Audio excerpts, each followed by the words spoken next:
안녕하십니까. 김효석 교수입니다. 설득에 대한 이야기를 하고 있죠.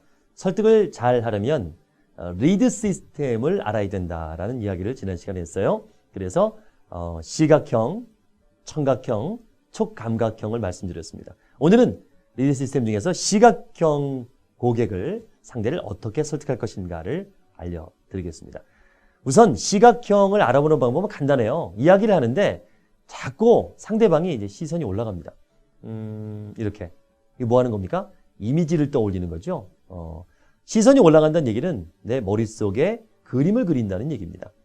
이분들은 대부분 시각형인 경우가 많습니다. 사실은 통계를 내보면 가장 많아요. 시각형이. 이미지로 떠올려서 기억을 하고 또 설득을 당하는 케이스인데요. 우리가 어렸을 때 보면 그림 카드를 갖고 단어를 외우죠. 뭐 애플 그러면 사과 그림을 갖고 애플 이렇게 외웁니다. 또 단어를 외울 때 어떤 그 지나가는 간판이나 또는 뭐 물건하고 같이 이렇게 외우는 경우가 있습니다. 뭐 마술을 하는 사람 중에서 굉장히 기억력을 높은 마술을 하면 이미지와 함께 기억을 해내거든요. 그러니까 우리의 뇌는 이미지화되어 있기 때문에 그래요. 이야기를 할 때요. 내가 먼저 그림을 그리고 이야기를 해서 상대도 같은 그림을 그리게 유도를 하는 거예요. 내가 먼저 이미지를 그려놓고 그 이미지를 그려내는 거죠. 특히 설득할 때 굉장히 유용한 방법이기도 합니다. 인간은 누구나 꿈을 꿉니다. 꿈 꾸시죠? 난 꿈 안 꾸는데요? 꿈 같은 거 안 꿔요. 그거는 안 꾸는 게 아니라 기억을 못 하시는 겁니다. 꿈을 꿉니다. 언제 많이 꾸냐면요. 새벽에 보통 이제 새벽 2시부터 꿈을 꾸기 시작해서 깨어나기 전까지 굉장히 많은 꿈을 꿔요. 그리고 꿈은 예를 들어서 1분 동안 꿨잖아요. 꿈 안에서는 그게 한 50배 정도, 그러니까 50분 정도로 느끼게 될 정도로 굉장히 늘어나게 됩니다. 그만큼 뇌가 활달하게 방단하는데요. 대부분은 그 꿈이 시각입니다. 꿈에서 이렇게 맛을 봤다는 사람, 또 꿈에서 뭔가를 이렇게 들은 기억이 있다는 사람, 또 꿈에서 뭔가 이렇게 만져봤다는 사람 별로 없죠. 그래서 뭐 합니까? 꿈속에서 꼬집어 보잖아요. 촉감을 못 느낀다는 얘기거든요. 대부분은 이 시각적인 표현입니다. 그래서 우리가 시각이 발달해 있는 거예요. 그런 분들 있죠. 나는 보이는 것만 믿는다.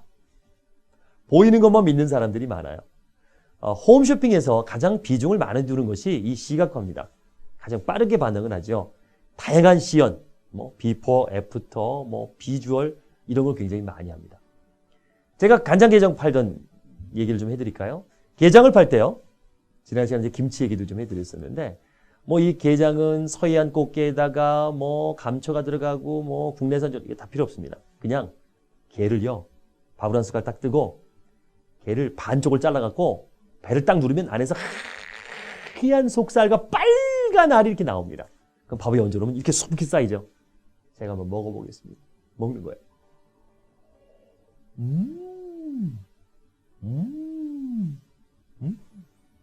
미칩니다. 그 살을 보는 순간 미칩니다.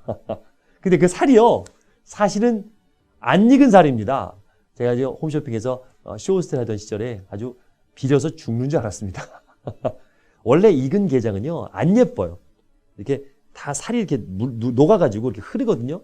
그러니까 방송용 게는 생게를 갖고 옵니다. 담근 지 하루밖에 안 된. 그게 맛있어 보이거든요. 시각할 수 있는 거예요. 실상은 맛이 없습니다. 이런 것도 홈쇼핑에 이렇게 시각을 이용하는 방법이 상당히 중요하기 때문에 그렇습니다. 단점도 있습니다. 이 시각화는요, 빠르게 반응하는 대신 또 빠르게 잊혀집니다. 그래서 성격이 급하신 분들 중에서 시각형이 많고요. 시각형 분들이 또 성격이 급한 분들이 많습니다. 이 시각형 고객을 설득할 때는 샘플이 중요해요. 눈으로 보여줘야 됩니다. 다양하게 이렇게 볼 수 있게요. 또 시각형 고객을 설득하려면 평소에 이미지를 말로 표현하는 훈련을 해야 됩니다. 예를 들어서 뭐 내가 공원에 갔다. 그럼 그걸 이제 얘기해 보는 거예요. 지금 공원에는 하얀 털의 강아지가 뛰어다니고 있는데 파란 잔디밭에 뛰는 그 강아지의 모습이 한 폭의 그림 같고 아주 부드럽게 보인다는 등 이렇게 얘기를 자꾸 해보는 거죠.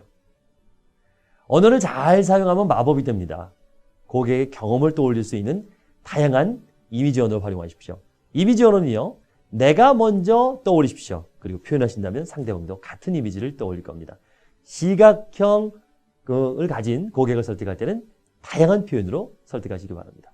자, 다음 시간에는 이 청각형 고객을 어떻게 설득하는지를 알려드리겠습니다. 고맙습니다.